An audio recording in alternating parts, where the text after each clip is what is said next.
So hello, আজকে আমরা juice বানাতে যাচ্ছি।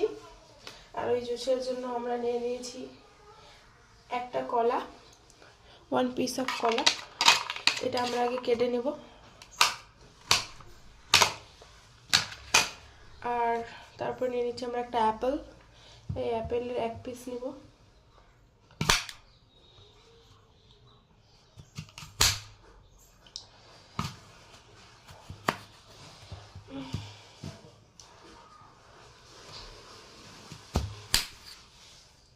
দেখতেই পাচ্ছ তোমরা, আমরা 4 ভাগের 1 ভাগ নিয়ে নিয়েছি।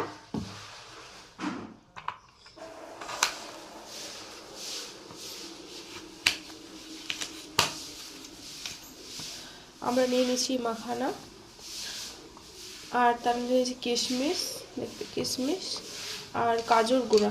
কাজুর গুঁড়া মানে ছোটো ছোটো